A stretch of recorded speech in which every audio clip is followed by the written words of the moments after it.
Kita mulai kuliah kita hari ini mengenai prinsip ekonomi. Tadi teman kalian Abdul Ishak sudah menjelaskan mengenai apa sih ilmu ekonomi itu, apa sih yang dipelajari oleh dalam mata kuliah ekonomi. Ekonomi itu adalah, coba Abdullah Ishak diulangi secara resmi saya dengar. Izin menjawab, Pak. Ya. Jadi ilmu ekonomi adalah ilmu yang mempelajari tentang bagaimana sih mengelola sumber daya yang terbatas untuk kebutuhan manusia yang sangat tidak terbatas. Begitu Ya, singkatnya. benar. Bagaimana mengolah, dan ada kata kunci yang lain yaitu sumber daya yang terbatas, scarce. Kalau melimpah tidak perlu diolah, tapi manusia ini perlu dengan keterbatasan. Kita dilahirkan dengan keterbatasan, dengan pilihan, sehingga kita harus mengolah itu dengan baik.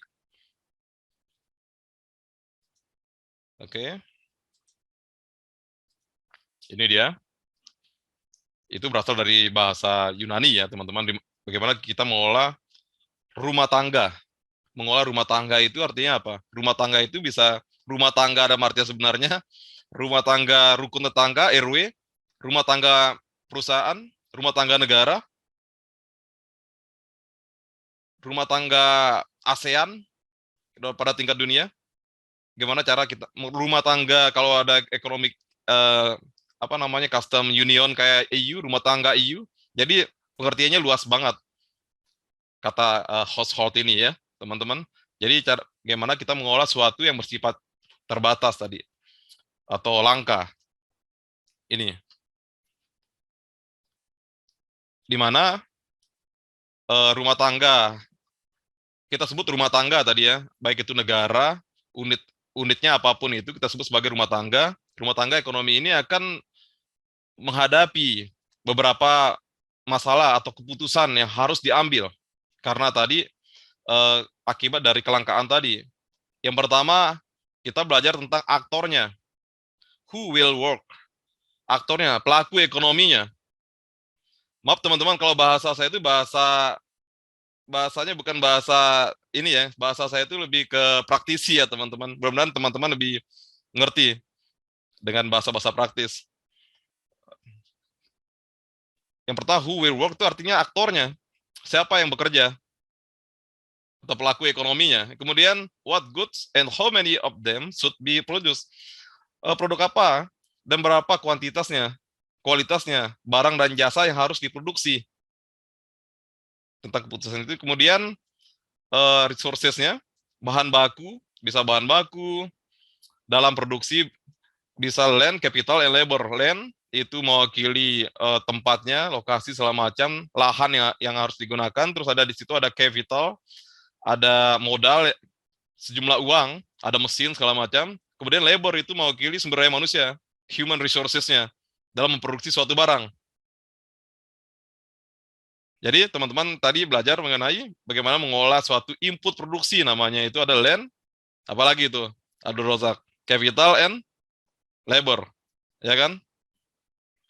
Untuk what resource should be used in production. Kemudian setelah kita mengetahui seberapa besar input tadi, modal tadi atau material raw material tadi, berapa sih kita akan menjual barang tersebut? Itu adalah keputusan-keputusan yang diambil sebagai seorang ekonom. Ya. Di dalam suatu perusahaan, suatu negara dan sebagainya. Ini secara umum seperti ini. Kemudian, nah ini tadi adanya kelangkaan sumber daya, sehingga sumber daya itu sangat penting untuk di-manage atau dikelola dengan baik, di mana setiap orang itu akan mengalami keterbatasan sumber daya. Sementara satu sisi sumber daya yang ada itu terbatas. Teman-teman bisa lihat sendiri waktu awal pandemi dulu. Keterbatasan masker aja terbatas saat itu. Benar nggak? Kemudian tetapi keinginan manusia itu tidak terbatas. Wish to have-nya itu tidak terbatas. Banyak orang-orang yang serakah, menimbun maskernya atau berusaha menguasai apa namanya sumber daya itu. Nah, untuk itu harus dikelola ekonomi itu. Makanya pemerintah tuh mengatur, menghukum orang-orang yang menimbun. Itu salah satu contoh mudahnya dalam apa namanya bagaimana keputusan dibuat oleh pemerintah terkait dengan kelangkaan ini agar mencapai yang namanya pemerataan sebagai tujuannya nanti. Nah, sampai di sini mengerti? Kata kuncinya dari scarcity ini adalah sumber daya itu terbatas, tapi keinginan manusia tidak terbatas.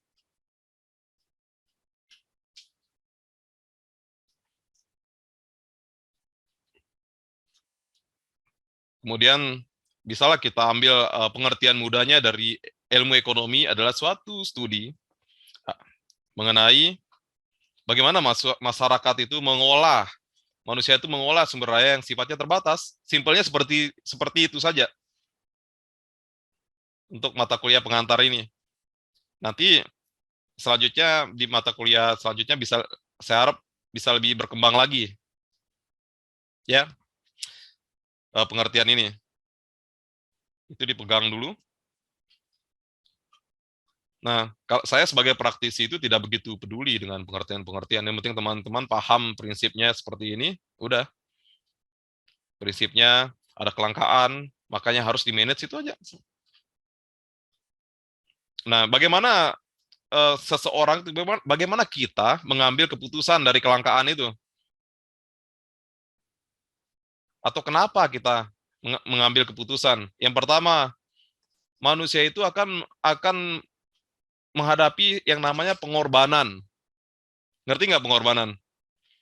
Contohnya ketika Riva itu harus membeli handphone, maka kan ada namanya budget constraint, nanti akan kalian pelajari, keterbatasan uang, maka harus mengambil keputusan, mengurangi misalnya makan di hoka-hoka bento misalnya, mengurangi makan di restoran, harus makan di warteg untuk membeli sebuah iPhone 13 misalnya. Oke. Nah, jadi kita harus mengorbankan satu hal untuk mendapatkan yang lain. Itu namanya decision dalam ekonomi. Kemudian ini ada rational people think at the margin. Margin itu artinya mendapatkan keuntungan. Kemudian ada orang itu sangat responsif ya terhadap insentif. Ketika teman-teman dikasih insentif, misalnya saat ini mahasiswa dikasih insentif nilai, mungkin mau membantu, misalnya mau belajar gitu kan, ada insentif gitu kan, ya enggak, ada suatu tujuan, mau berbuat baik pada orang tua, mungkin mengharapkan motor baru misalnya. Itu kenapa kita apa namanya mau bekerja, itu salah satunya respon dari insentif. Oke, ini masih 10 prinsip dari ekonomi tadi. Bagaimana manusia itu berinteraksi dengan yang lain? Interaksi terbaik dari orang itu adalah di pasar. Pasar di sini bukan pasar tradisional, artinya itu salah satu bentuknya aja. Artinya untuk mendapatkan, teman-teman bisa lihat aktivitas ekonomi itu secara langsung. Itu lebih mudah dipahami daripada apa namanya, mungkin kalian baca buku yang banyak ya teman-teman. Cukup kalian datang ke mall atau ke mall, kalian beli misalnya ingin beli baju. Nah, baju baju yang kalian inginkan itu ada transaksi, itulah harga. Harga itu ada per transaksi. Ada nanti dalam perkembangannya itu ada nilai, ada harga. Nilai itu karena ada transaksi, harga itu karena ada transaksi, tapi sebenarnya suatu barang itu nilainya tinggi. Misalnya seperti itu. Oke, lupakan dulu seperti itu. Kita lihat di sini fokus.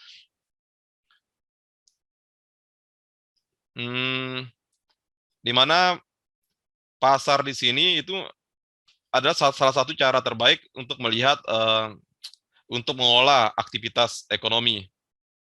Itu kata orang yang apa namanya? Kata orang-orang yang pro liberal ya mungkin ya. Misalnya serahkan aja semuanya ke pasar gitu kan. Pemerintah nggak perlu campur tangan. Jadi nanti teman-teman itu akan semakin berkembang. Nanti kan akan mempelajari beberapa prinsip bukan prinsip ekonomi, apa namanya itu, latar belakang dari masing-masing penulis buku. Ada yang liberal, ada yang sifatnya liberal itu yang neoklasik atau neolib, di mana ada negara campur tangan pemerintah di situ. Semuanya diserahkan ke pasar. Kemudian di sini ada government can sometimes improve economic outcome. Ada yang campur tangan pemerintah. Nah, saya tanya sekarang ke Wulan Suminar. Yang Indonesia itu masuk ke mana?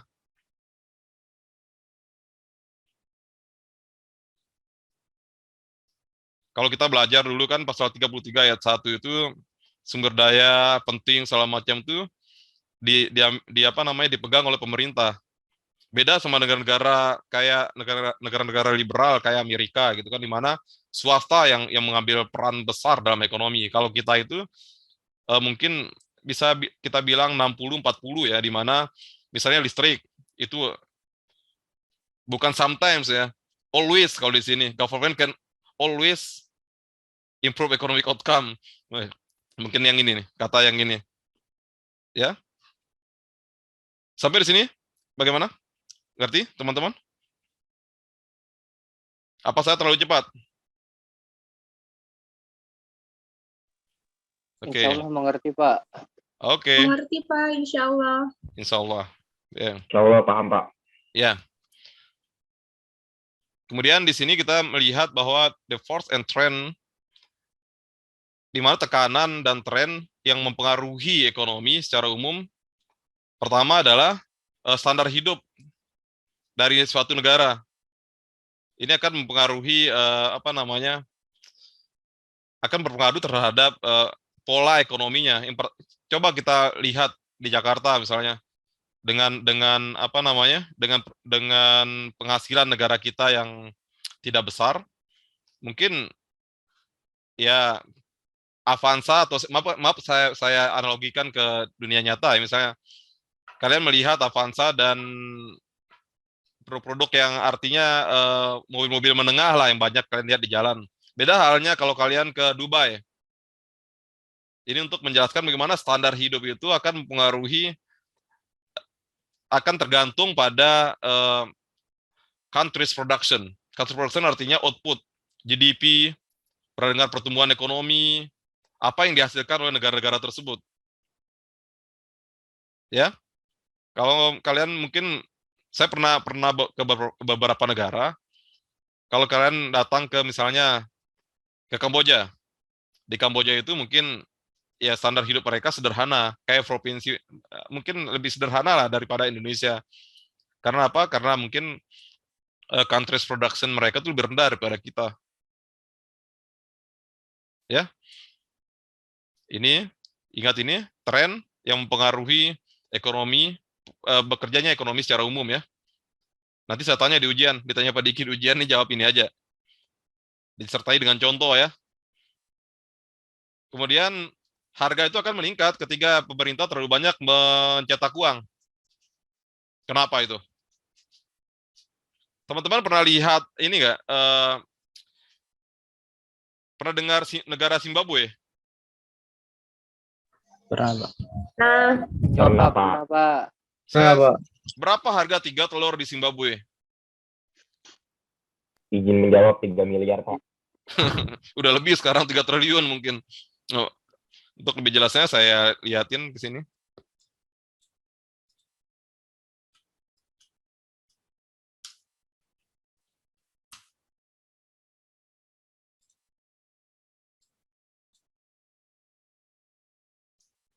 Nih, lihat nih. 1 lembar uang Zimbabwe itu ada berapa itu? Nolnya banyak banget. Ada 1 triliun ya. 10 miliar. Ini kebanyakan cetak uang jadi kayak gini. Kalian mau beli makan pecel lele aja harus bawa uang segini. Bawa uang pakai karung. Ya. Kemudian dalam jangka pendek ada hubungan antara akan menemukan bagaimana hubungan antara inflasi dengan tenaga kerja. Nanti di slide selanjutnya akan saya jelaskan. Dengan pengangguran, unemployment, inflation, and unemployment. Oke, prinsip pertama tadi, kita ini menghadapi yang namanya trade-off. Apa itu trade-off? Pengorbanan. Artinya kita, seperti yang saya katakan tadi, ada yang harus kita korbankan. Contohnya ini ada, tidak ada makan siang gratis, kata orang Amerika. Jadi kita harus bekerja. Apa yang kita korbankan ketika kita bekerja? Waktu terutama ya, waktu, tenaga. Ini nggak kecuali, ini apa namanya, ya mungkin ada anomali dalam ekonomi, tapi secara umum seperti ini, anomalinya mungkin anak orang kaya, segala macam. Tapi tetap ada yang dikorbankan. Dia kaya, orang tuanya sibuk, yang dikorbankan apa? Kasih sayang orang tua. Manusia itu nggak bisa sesempurna itu. Dunia itu keras, kawan. Oke. Tadi penjelasan tadi, ketiga apa namanya, ada keterbatasan yang menyebabkan apa namanya, setiap orang itu harus memilih. Ya, to get one thing, untuk mendapatkan sesuatu, we usually have to give up another thing. Jadi kita harus mengorbankan yang lainnya. Contohnya ini contoh aja ya. Ketika mau beli senjata, di sini nggak ada jual senjata, maka mentega harus dikorbankan. Ini contoh ekstrimnya. Ketika membeli makanan, milih makanan atau pakaian, ada orang yang senang mode, rela dia makan nasi putih tiap hari, dia mau ngikut tren, itu ada. Mungkin teman-teman juga pernah melihat seperti itu. Atau bahkan ada yang untuk beli buku, rela dia makan Indomie tiap hari. Wow, itu mahasiswa yang luar biasa. Kemudian ada yang bekerja aja, kerjanya itu sampai larut, sehingga dia mengorbankan istirahatnya. Mau pilih mana? Mau rebahan atau bekerja? Ternyata terserah teman-teman tuh masuk kaum yang mana, kaum rebahan atau kaum yang bekerja. Kemudian ini efisiensi atau pemerataan atau keadilan. Ini semua untuk menggambarkan bahwa setiap orang, setiap negara memiliki budget yang terbatas, uang yang terbatas untuk mendapatkan, sedangkan kebutuhannya tidak terbatas, sehingga harus di-manage. Ya kan? Jadi ada yang diprioritaskan, ada yang dikorbankan gitu. Intinya seperti itu. Trade-off itu seperti itu. Nanti ke depan akan dijelaskan dengan grafik biar teman-teman pada pusing.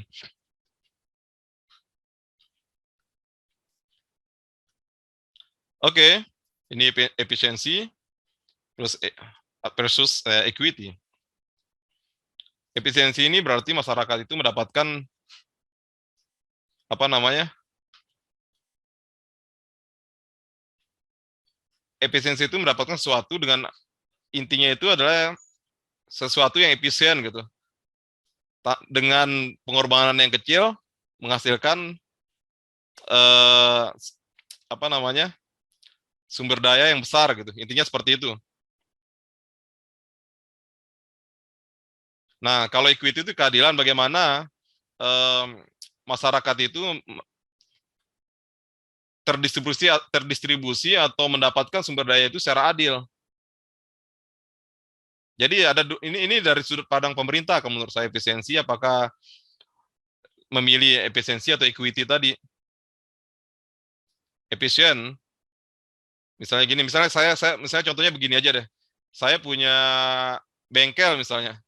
Bengkel saya itu, kalau saya ingin efisien, maka orang-orangnya itu, tenaga kerjanya itu akan saya genjot pekerjaannya, sehingga menghasilkan sesuatu yang banyak, yang lebih gitu. Biaya yang saya keluarkan itu sedikit, tapi apakah itu adil? Nah, adilnya itu saya harus menambah tenaga kerja, misalnya kayak gitu. Menambah tenaga kerja, di mana saya akan mendistribusikan pekerjaan itu dengan adil gitu, dan membagi penghasilan dengan adil. Kurang lebihnya seperti itu. Ditelan dulu aja teman-teman ya. Ada yang bertanya sampai slide ke-13? Mengerti? Insya Allah mengerti, Ya. Pak. Ini saya sebenarnya ini sebagai inisiasi aja dari saya. Nanti teman-teman itu bisa memperdalam lagi dengan buku ya, kalau mau diperdalam lagi, ya. Ini inisiasi bagaimana transfer pemikiran saya sebagai dosen dan teman-teman sebagai. Nah, karena saya orang praktisi ya praktis-praktis saja mengartikan semua hal. Tidak perlu ribet-ribet. Yang terpenting pekerjaannya selesai, pekerjaannya efisien dan berguna. Ya. Nah, biaya dari sesuatu itu adalah apa yang Anda korbankan untuk mendapatkan sesuatu. Mengerti nggak? Ya, ada pengorbanan untuk mendapatkan sesuatu. Ada nilai pengorbanannya. Ada biaya yang harus Anda keluarkan. Pertama, apakah Anda ketika lulus SMA ini mau bekerja atau ke perguruan tinggi? Mungkin kalau bekerja teman-teman kalian sudah dapat UMR, bekerja di sana, di pabrik. Ya enggak? Sedangkan teman-teman itu ya mungkin kalau dibiayain orang tua, mungkin ya saya enggak tahu, 1,5 juta.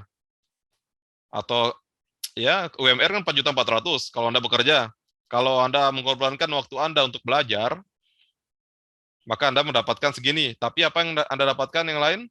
Nanti sarjana, Anda jadi sarjana gitu. Dan akan menghasilkan lebih dari akibat dari pengorbanan itu. Oke, belajar or go out on a date. Nah, Anda belajar atau pacaran? Ketika ujian diajak. Ketika Anda ujian, maaf kata pasangan atau pacar Anda itu go out on a date, ngajak jalan-jalan ke ke Sudirman Fashion Week. Yang Anda korbankan apa? Masa depan Anda. Itu dipelajari sedetail itu di ilmu ekonomi, teman-teman. Jadi pemikiran Anda itu berubah saat ini. Ya kan? Berubah. Kalau kuliah pagi, kalau misalnya ini problem yang sebelum online ya, mendingan tidur atau ke kelas.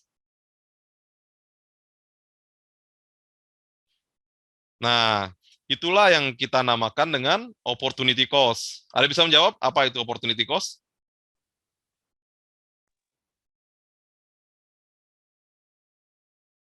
Nah, opportunity cost itu intinya begini.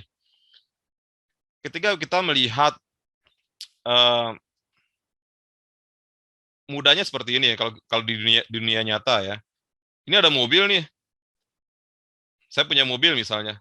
Mobil ini saya biarin aja atau saya sewakan. Lebih menguntungkan mana? Kalau saya biarin aja itu nggak harus selain dari contoh-contoh di atas ya. Ini contoh-contoh dalam dunia nyatanya itu seperti ini.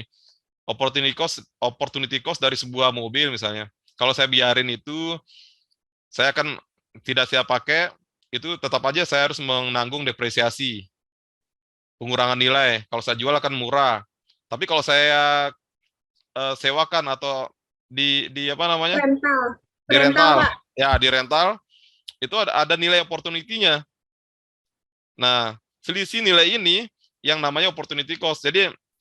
Jadi ada pilihan. Misalnya gini, teman-teman lagi kerja part-time di restoran misalnya. Tiba-tiba diajak main sama teman-teman. Milih mana? Atau diajak Kerja. ya pilih bekerja kan. itu keputusan masing-masing ini. Nah, berarti ini Riva itu prinsip ekonomi di benaknya udah tertanam sepertinya ini dengan sampai slide 14. Sampai slide 14. Oke, slide 15. Yang tadi ini penjelasan dari yang tadi ya. The cost of something is what you give up to get it. Apa artinya itu, Maizarah? Elvia?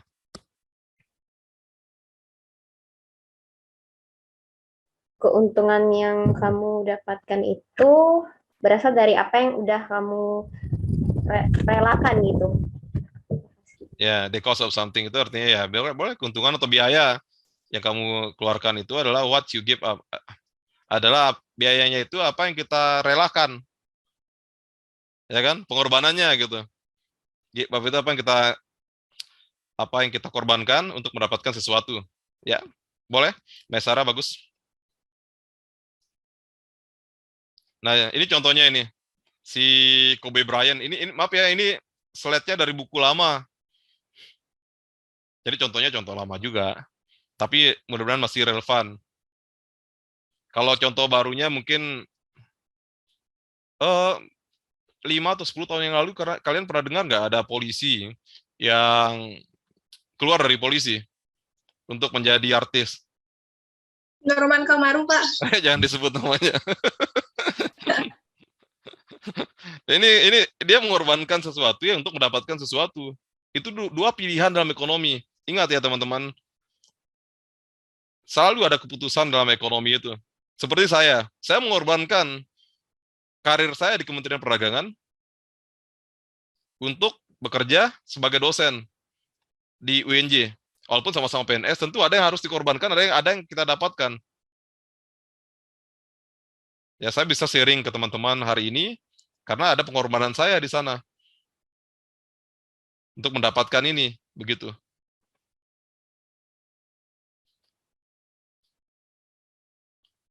Nah, contohnya si ini ya, Kobe Bryant itu udah nggak ada lagi.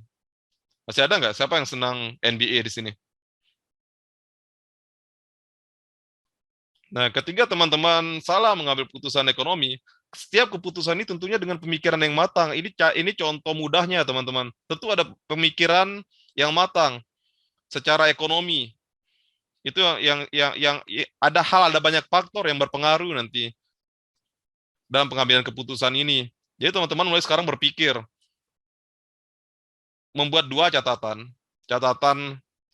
sebelum mengambil suatu keputusan. Ya, contohnya yang paling ekstrim, ketika Anda menghadapi masalah, kalau kayak orang Jepang tuh ada sampai bunuh diri segala. Tapi di Indonesia apapun masalahnya, teruslah hidup walaupun Anda tidak berguna, kata orang Indonesia. Yaitu sebuah keputusan. Mereka cerdas satu hal, tapi saya rasa orang kita lebih efisien berpikirnya.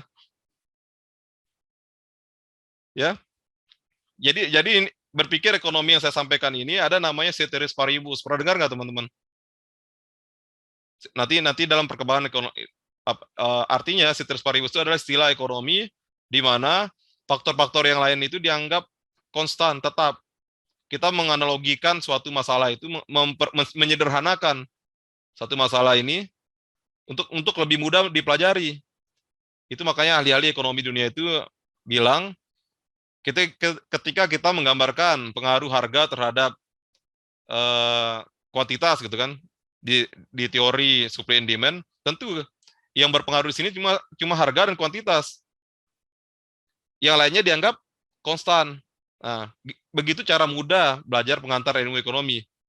Nanti kalau baca teman-teman atau apa namanya, atau browsing di Google, namanya ceteris paribus. Sekarang saya tanya Stefanus, coba apa itu ceteris paribus, Stefanus? Faktor lain yang dianggap tetap, Pak. Oh, cepat banget. Oke, benar. Kalau mungkin sama dosen latar belakang akademisi, harus lebih dieksplor lagi. Faktor misalnya dalam harga, penentuan harga, kuantitas, teknologi, dan bla bla bla bla dianggap tetap gitu. Faktor-faktor lainnya itu apa, pasti harus dijelaskan gitu. Kalau sama saya itu jawaban seperti itu udah oke. Untuk apa tadi? Untuk menjelaskan sesuatu supaya lebih mudah. Kalau kata anak-anak zaman sekarang, oh nggak bisa seperti itu Pak, nggak bisa digeneralisir, semua anak nggak sama gitu kan. Kalau kata orang ekonomi, apa yang saya lihat, apa yang saya pikirkan, faktor lain saya anggap tetap. Ini keputusan saya. Itu cara berpikir orang ekonomi ya teman-teman. Mana yang lebih dalam dalam melihat sesuatu itu yang lebih efisien, yang signifikan berpengaruh itu yang akan kita kaji lebih dalam gitu. Bagaimana Anda harus berpikir berpikir cepat, intinya berpikir cepat dalam mengambil keputusan. Ini baru pengantar.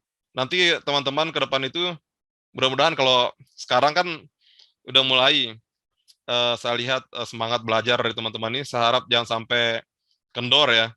Ke depan pengantar ini akan sangat berguna lagi ketika kalian mempelajari bisnis. Ya, itu makanya kenapa orang-orang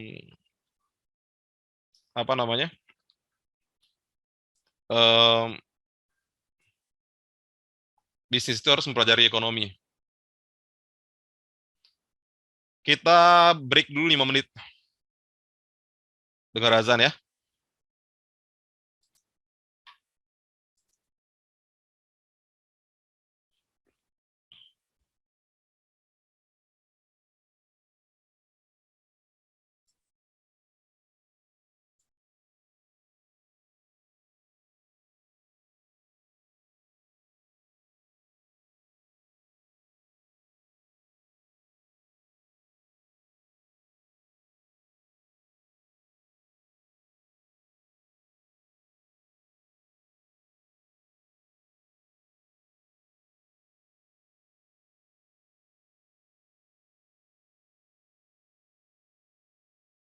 Oh iya.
Oke, teman-teman.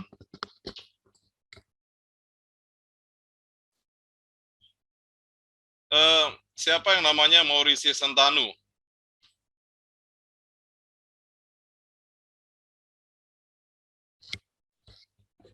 Ini kita kuliah itu santai, tapi nggak boleh dengan kata-kata seperti ini. Kalian pikirkan semua hal-hal yang harus kalian sampaikan, apalagi kepada dosen ya teman-teman. Kalian baca nggak itu? Ada nggak di direct message-nya? Nggak Nggak kelihatan? ada, Pak. Ada, Pak. Ada, Pak. Belum ada, Pak. Dia bilang, mohon maaf, saya izin BAB. Pak, karena sudah kebelet.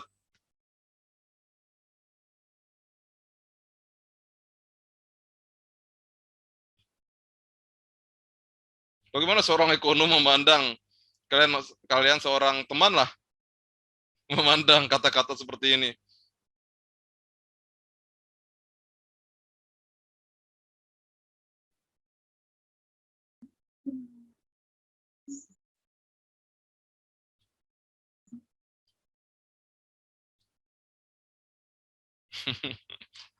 Ya, ini awal kuliah. Saya harap teman-teman itu kunci dari kesuksesan kita itu adalah bagaimana kita memilih kata-kata yang baik tentunya dalam hal apapun, sesama teman-teman sendiri sopan. Yang nggak harus sopan itu harus mungkuk-mungkuk, tidak menyakiti, tidak jorok, ya. Untuk saat ini saya maafkan dia. Ini kata-katanya MS, Maurici Sentanu. Oke, kita lanjutkan kuliah kita.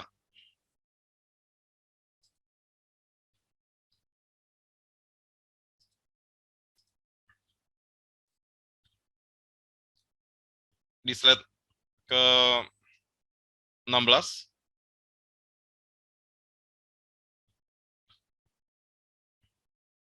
Semua orang itu harus berpikir rasional pada margin.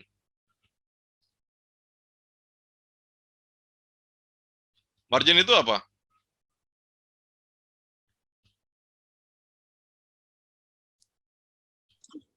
Keuntungan, Pak. Iya, bisa keuntungan, bisa margin cost, segala macam. Pokoknya intinya adalah keuntungan. Marginal change are small, incremental adjustment to an existing plan of action. Jadi orang itu mengambil keputusan dengan membandingkan antara keuntungan yang akan diperoleh dengan untung yang akan didapatkan gitu kan. Dalam memilih sesuatu, dalam segala hal, kalian memilih untuk menjual sesuatu tentu ada pembandingnya, ada ciri khasnya. Teman-teman memilih untuk menjual bakso misalnya, tentu akan berbeda dengan teman-teman memilih untuk jual kopi, kedai kopi. Kalau orang-orang tanya sekarang misalnya, mau kerja di kedai kopi untuk part time atau kerja di tukang bakso. Dari segi margin mungkin bakso akan kalian dapat lebih banyak uang, tapi kerja jadi tukang bakso. Nah, itu image yang harus diubah dalam berpikirnya seorang ekonomi. Tidak jadi pengaruh-pengaruh yang lain kayak harus gaya, harus pakai baju celemek yang warna coklat biar kelihatan keren. Tetapi gajinya di bawah tukang bakso. Nah, itu berpikir, sedangkan kalau kalian ke sana ke Australia sana, mungkin teman-teman suatu saat misalnya ke Sydney, di sana tuh mereka ada yang tukang, nggak harus kerja di kedai kopi untuk kelihatan keren. Ada yang tukang bersihin lantai, buka tutup, jual pecel lele, kerja di food court. Nah, kalau kita itu lebih mengutamakan gengsi. Gengsi nggak bisa ceteris paribus di Indonesia. Coba kalian tanya sekarang ke diri kalian, ada dua nih, satu lagi pecel lele memberikan kalian 500.000 per bulan, sedangkan kedai kopi itu cuma 200.000. Kalian pilih mana? Kalau sebelum belajar ekonomi, belajar tentang margin.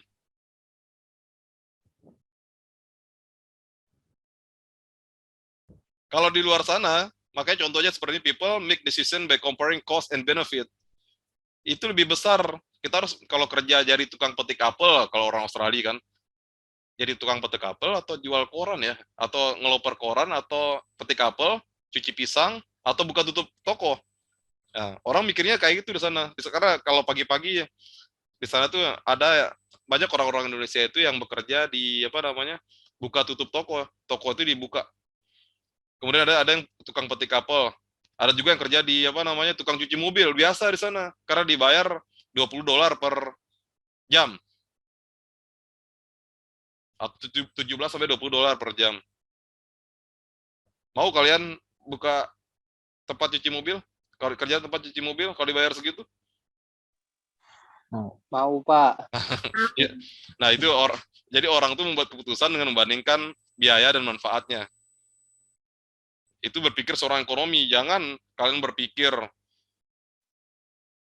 Saya tidak mengecilkan pemikiran orang yang bekerja di kafe ya. Ketika ada dua pilihan, maksud saya.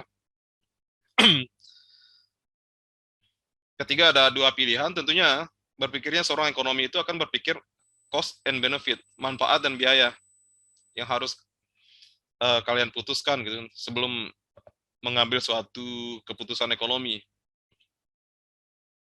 Sekarang saya tanya, misalnya saya senang tanya-tanya ke analogi barang-barang, teman-teman.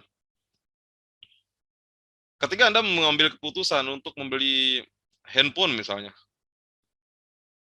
ada dua range harga. Satunya, maaf kata saya sebut aja mereknya Samsung misalnya kan. Samsung yang seharga 3,5 juta sama Assalamualaikum, Xiaomi. Pak. Maaf, izin memotong. Ya, Pak, maaf tadi saya kan tadi ada kabar dari teman saya. Saya baru balik dari si toilet, Pak.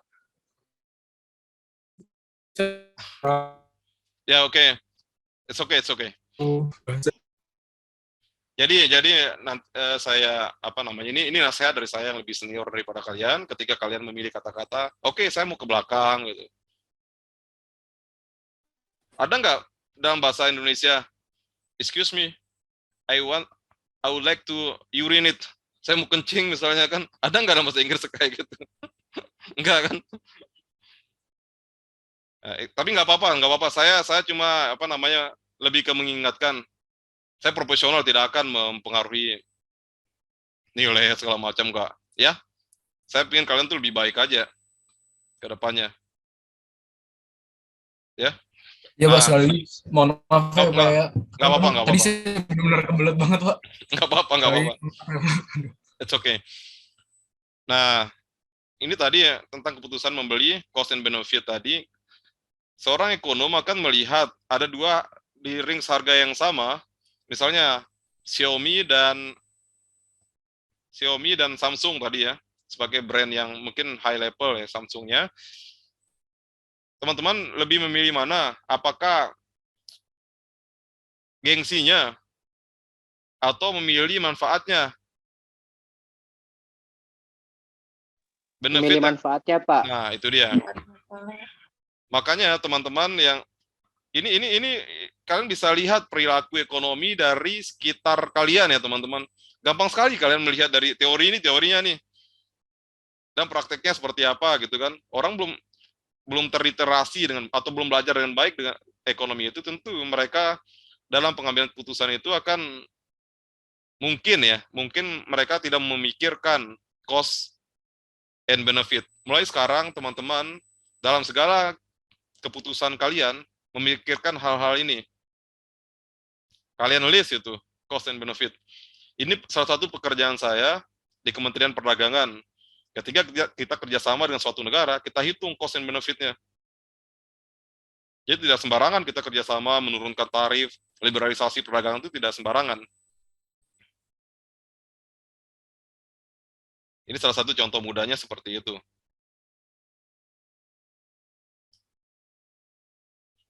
Nah, ini dia. People respond to incentive. Saya tanya ke Mai Sarah, pertanyaan saya tadi, Mai Sarah itu kalau part-time, milih kerja di KFC, ya dengan gaji, misalnya per jamnya itu 30.000, atau kerja di, Prasabana, dengan gaji 50.000 per jam. Pilih yang kedua, Pak. Yang kedua ya. Kira-kira kalau sebelum belajar ekonomi, kamu milih yang mana sebagai seorang anak muda? Ya mungkin kalau misalnya nggak tahu untuk gajinya pasti milih KFC karena ngiranya cost-nya itu pendapatannya tinggi. Ternyata kan di tempat lain lebih tinggi. Ya, itu yang namanya pentingnya informasi dalam ekonomi. Ini berkaitan terus ya. Pentingnya untuk informasi dalam pengambilan keputusan. Ya. Jadi jangan lagi ada kegalauan di hati teman-teman. Orang ekonomi itu nggak boleh galau. Harus segera mengambil keputusan. Pilih menikah atau S2. Itu kata orang galau tuh di ekonomi, di apa namanya? Di iklan-iklan itu kan. Nah, itu pentingnya kita belajar cost and benefit. Ini people respond to incentive. Jadi apa namanya? Marginal change tadi baik dalam biaya maupun manfaat itu akan memotivasi seseorang atau akan direspon oleh seseorang untuk melihat mana sih yang lebih baik untuknya gitu. Itu aja bahasa mudanya. Mana sih yang lebih menguntungkan? Keputusan apa sih yang lebih menguntungkan? Nah, ini artinya gini. The decision to choose one alternative over another itu pilihan kita atas sesuatu keputusan itu, atau ketika kalian menjadi manajer atau sekarang aja sebagai konsumen, di mana manfaatnya itu harus lebih besar daripada biayanya. Mengerti nggak? Manfaatnya itu lebih besar daripada biaya. Biar kalian untung maksudnya. Contoh tadi ketika mengambil keputusan untuk membeli handphone, tentunya hal-hal benefit apa sih yang akan kalian dapatkan dengan cost segitu? Jangan-jangan itu brandnya tinggi nilainya daripada kalian harus menyerahkan uang karena harus membeli goodwill dari sebuah brand. Goodwill brand itu artinya sebenarnya harganya segini, karena brandnya ini jadi segini. Pernah dengar nggak kayak gitu? Harganya misalnya 500.000 lah, tapi karena dia brandnya ini, misalnya kalian beli celana lah Levi's gitu, atau sepatu lah, sepatu Adidas sama sepatu yang apalah gitu. Ternyata sepatu ini kualitasnya sama, tetapi kalian beli yang ini, berarti kalian tidak memperhatikan benefit keuntungannya. Kalian lebih ada faktor lain. Walaupun kalian marginal cost-nya itu lebih tinggi, nggak masalah, gitu kan? Itu kalau dalam ekonomi keputusannya keputusan yang salah, ya. Ini sekali lagi ini ceteris paribus, tidak memperhatikan faktor yang lain. Ini faktor hanya 2 faktor yang kita lihat, untung dan rugi aja. Faktor lain kita anggap tetap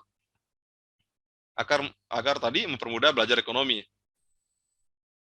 Nih, kalau kita buka di sini,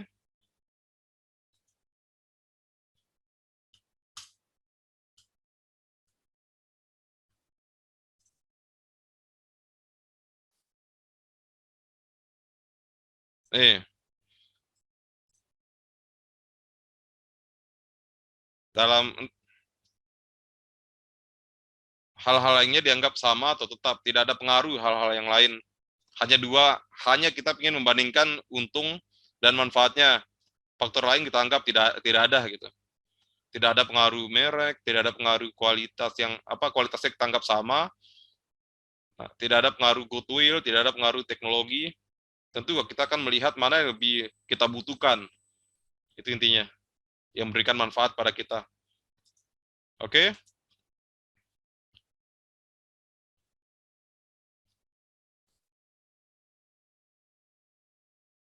Nah, trade can make everyone better off. Jadi seseorang itu akan menghasilkan sesuatu dari perdagangan dengan yang lainnya. People gain from their ability to trade. Jadi ada orang yang yang lebih berdaya saing atau lebih kompetitif daripada yang lain dalam perdagangan. Kompetisi ini akan menghasilkan sebuah hasil dari sebuah perdagangan. Trade allows people, saya nggak mengerti yang ini. Trade allows people to gini. Jadi dengan adanya perdagangan antara satu orang dengan orang yang lain, dengan keputusan-keputusan ingin menjual apa, menjual satu produk, maka kalian itu harus fokus di produk tersebut sampai membuat kalian itu bisa berdaya saing dalam kompetisi. Artinya Anda memiliki spesialisasi. Kalau tadi misalnya Anda seorang barista yang baik, ya membuka kedai kopi dan mengerjakan yang terbaik. Nah, itu semua terjadi karena adanya perdagangan tadi, ada kegiatan perdagangan, kegiatan jual beli, itu yang akan menseleksi seseorang pelaku ekonomi dalam mengerjakan sesuatu yang terbaik yang dia bisa. Jadi trade allows people to specialize. Jadi kalian itu, kalau saya tanya, Zaid, apa spesialisasi Zaid?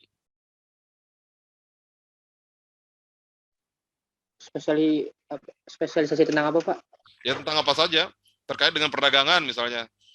Apakah Zaid lebih senang menjadi tutor, senang mengajar, atau senang berorganisasi, atau senang menjual sesuatu, bagaimana? Kalau saya senang berorganisasi, Pak. Nah itu, kalau ketika kalian punya sesuatu organisasi, tentu di situ ada persaingan antara mahasiswa. Ini kita keluar dulu ke ekonomi ya, ini sosial ya. Kenapa kita harus menspesialisasi? Nanti ke depannya akan menguntungkan secara ekonomi. Orang-orang yang senang berorganisasi tentu jaringannya lebih luas. Jaringannya lebih luas. Kita melihat ketika mereka bekerja juga biasanya lebih mudah bergaul segala macam. Nah, kalau kita lihat yang orang-orang yang dulu latar belakang mereka organisasi itu, mereka udah jadi orang-orang top sekarang. Karena mereka terus memupuk kemampuan mereka dalam berspesialisasi di bidang itu. Contohnya, yang contoh mudahnya kalau di perdagangan atau di ekonomi misalnya, ada orang yang minat mencuci sepatu. Sekarang udah banyak tempat cuci sepatu gitu kan. Kita tekuni aja spesialis di bidang itu dengan mengerjakan terbaik. Tentu kita akan keluar menjadi yang terbaik juga gitu. Mengerti nggak maksudnya?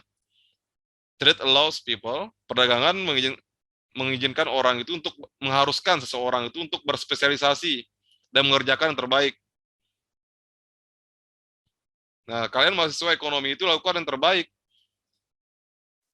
Kalian belum harus melakukan spesialisasi saat ini. Misalnya kalian belajar, saya harus bisa di sini. Ya kalian harus belajar di semuanya karena spesialisasi kalian itu adalah seorang ahli di bidang pendidikan bisnis. Nah, baru nanti mungkin di tingkat 4 kalian bisa ini kompetisinya per orang ya, bukan per perusahaan. Ada teman-teman yang senang jadi tutor bisnis, mempelajari ilmu pengajaran, ada yang senang jadi guru, ada yang mau jadi entrepreneurship, yang menjadi entrepreneur, jadi pengusaha, kalian dalami marketing segala macam, ilmu keuangan. Ini maksudnya seperti itu. Ini terjadi apabila ada kompetisi dalam perdagangan. Coba kalau kalian dari orang kaya mungkin pemikirannya beda lagi, anomali gitu kan. Nggak perlu belajar sudah kaya 7 turunan, misalnya seperti itu. Jadi perdagangan itu yang membuat seseorang itu lebih baik.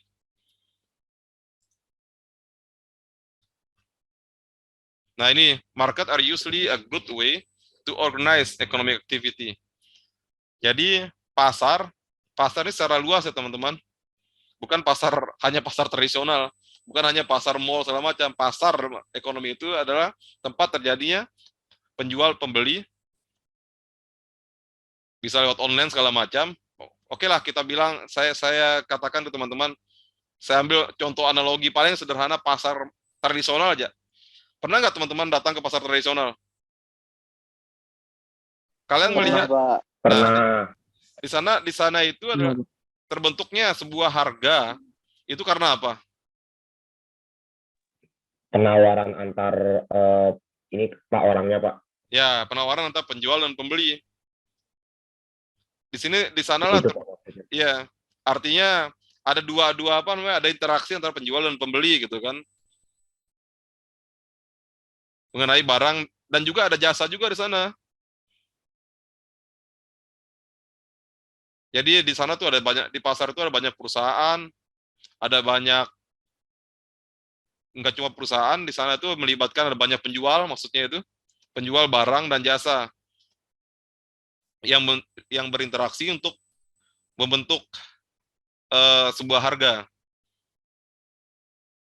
Jadi di sini kalau kita lihat di pasar itu, household di sini bukan rumah tangga aja teman-teman, bisa rumah tangga UMKM, bisa perusahaan besar, itu memutuskan untuk membeli, dan siapa yang bekerja untuknya.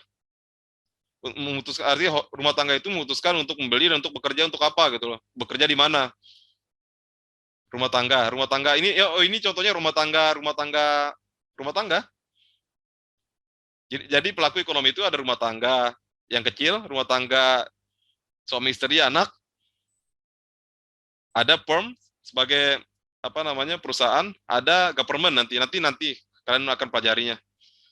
Ini masih dasar-dasar. Jadi rumah tangga itu memutuskan dia mau beli apa di pasar atau bekerja apa. Kemudian perusahaan memutuskan untuk apa, untuk meng-hire atau apakah meng-hire mahasiswa, meng-hire orang yang sudah lulus, dan apa yang akan diproduksi. Jadi perusahaan di sini itu di pasar sana, di luar sana, maksudnya di aktivitas ekonomi itu, sebuah perusahaan itu akan memutuskan siapa yang akan di-hire untuk bekerja padanya, dan apa yang akan diproduksi. Ngerti nggak teman-teman? Ini keputusan perusahaan ini secara umum. Ini bahasa ekonomi itu, bahasa teori itu seperti ini teman-teman. Bahasa teori itu seperti ini. Saya dari tadi itu berusaha bagaimana saya bawa ke bahasa sehari-hari agar lebih mudah teman-teman mempelajari. Nah, mungkin Abdul Ishak, apa artinya nih?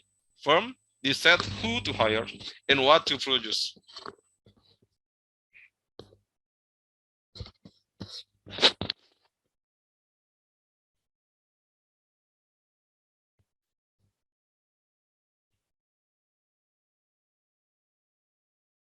Ada yang bisa bantu? Ini Pak, kalau setahu saya, izin menjawab, maaf. Ya, ya. Setahu saya dengan tegas untuk apa namanya, meningkatkan kalau nggak salah, nggak tahu deh, dan apa yang ingin diproduksi gitu Pak. Ya, jadi pertanyaan ekonomi itu tadi, di prinsip-prinsip dasar ekonomi itu barang apa yang harus dijual, bagaimana apa namanya, sumber dayanya. Nah, ini bahasa mudahnya untuk yang prinsip ke-6 tadi, market are usually a good way to organize economic activity, di mana firms, perusahaan itu dengan bebas memilih meng-hire karyawannya, kemudian dia dengan bebas mau bergerak di bidang apa, mau produksi barang apa, atau jasa apa, gitu. Oke. Nah, teman-teman mungkin waktu SMP, SMA itu udah pernah belajar tentang buku Adam Smith.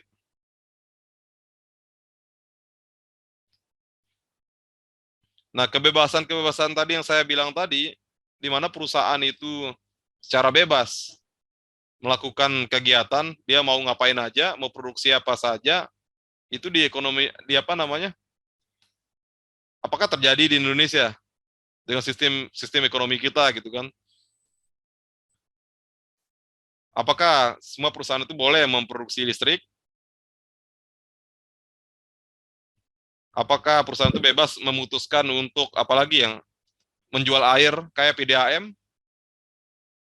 Nah, tentunya karena ekonomi kita itu bukan ekonomi yang bebas. Ini kalau Adam Smith ini, beliau ini adalah bapak dari ekonomi ya, mungkin ya ekonomi liberal ya, di mana tidak ada campur tangan pemerintah dalam ekonomi. Dia sebut dengan invisible hand. Ada tangan yang tidak terlihat yang mengatur ekonomi ini. Pemerintah nggak boleh ikut campur. Menurut Adam Smith, bahasa mudanya seperti itu. Nah, Jadi market are usually a good way, namanya ekonomi pasar. Segala sesuatu kita serahkan ke mekanisme pasar. Apa yang terjadi ketika kita serahkan ke mekanisme pasar? Pemerintah tidak bisa mengintervensi. Apa yang terjadi ketika waktu itu? Teman-teman pernah dengar di awal tahun 2022 kita harga minyak goreng naik setinggi-tingginya. Harganya naik dan langka. Sudah naik, langka lagi. Sampai ada orang yang sampai meninggal itu gara-gara ngantri minyak goreng. Kenapa itu terjadi? Kelangkaan, Pak. Kelangkaan ya. Itu kelangkaan karena apa? Karena harga luar negerinya itu tinggi kan, otomatis orang akan mengekspor ke luar negeri karena harganya di sana mahal. Itu dampak buruk dari mekanisme pasar. Tidak ada intervensi. Jadi kata-kata ini menurut Adam Smith ini, market are usually a good way to organize economic activity. Jadi semua ekonomi itu diserahkan ke pasar. Kalau harganya tinggi, wah terserah tinggi. Nggak usah dibantu lah masyarakat gitu kan. Ngerti gak?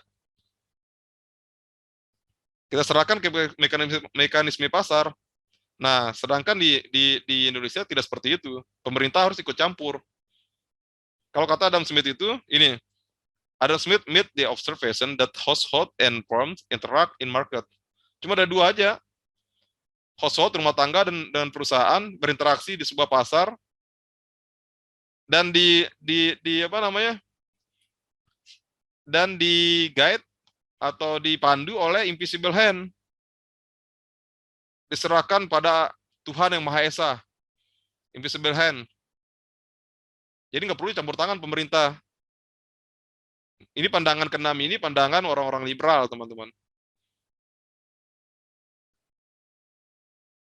Orang-orang semua swasta yang paling banyak berperan gitu. Nah,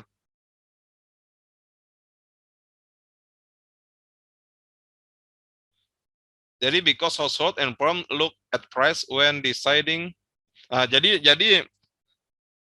perusahaan itu punya kebebasan penuh untuk menjual dengan harga tertentu. Misalnya, apa yang disebut dengan mekanisme pasar, kalau permintaan tinggi, harganya dinaikin. Kalau permintaan turun, harganya murah. Nah, contohnya di minyak goreng tadi, kalau kita serahkan ke mekanisme pasar, korbannya siapa? Yang beli. Pembeli kan? Pembeli. Masyarakat. Ya. Jadi prinsip ke-6 ini apakah cocok nggak berlaku di negara kita? Ini karena pengantar, kalian cukup mengetahui bahwa prinsip ini ada. Ya. Yang dipelopori oleh Adam Smith dan murid-muridnya sampai sekarang pun ada.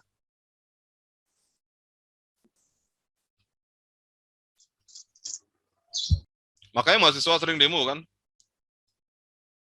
New Olip kata mahasiswa zaman dulu. Anti liberalisasi, anti pasar bebas gitu kan. Jadi pemerintah harus ngambil bagian. Nah, prinsip ke-7, sebagai negara yang ekonomi campuran, government can sometimes improve market outcome. Artinya ada campur tangan pemerintah di sini untuk mengintervensi harga.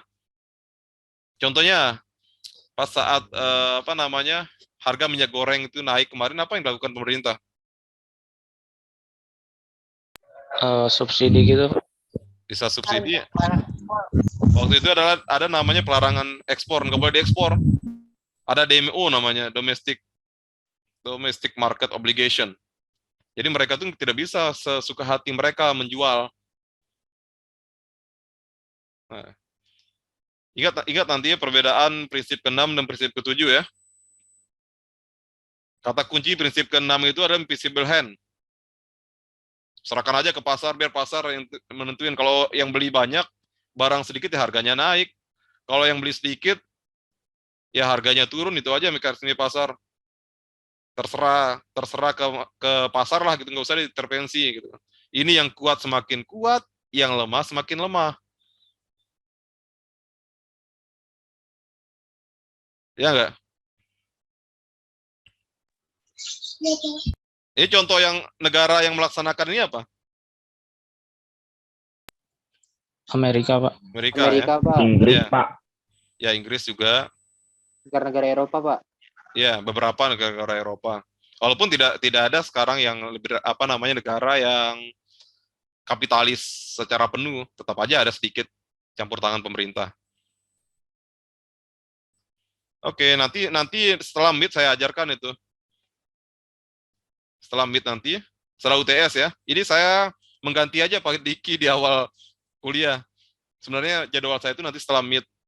Kita akan belajar banyak nanti mengenai bagaimana pasar monopoli, bagaimana sih keadaan Amerika, Cina, apa sih keuntungan kapitalis, apa keuntungan dari bagaimana kapitalis itu membentuk sebuah monopoli. Coba gimana paten yang kebanyakan dari negara-negara kapitalis itu menyebabkan kalian harus membeli software dengan harga yang mahal. Karena apa? Karena dimonopoli jadinya kan. Oligopoli ya, itu nanti kita pelajari nanti setelah MIT. Ini masih di prinsip ketujuh, government can sometimes improve market outcome. Sebenarnya ini can sometimes itu bertentangan dengan undang-undang kita. Kita always, mungkin ya always pada beberapa bagian kan, karena pasal 33 ayat 1 itu tanah, bumi, air, dan segala sumber daya yang mencakup hajat hidup orang banyak dikuasai oleh negara kan. Yang melaksanakan itu siapa? BUMN. Contohnya apa? Listrik tadi kan. Listrik kalau diserahkan ke pasar, harga contohnya minyak bumi tadi, penentuan harga minyak bumi. Coba kalau diserahkan ke pasar, apa yang akan terjadi? Pertalite yang kalian beli 7.000 itu mungkin sekarang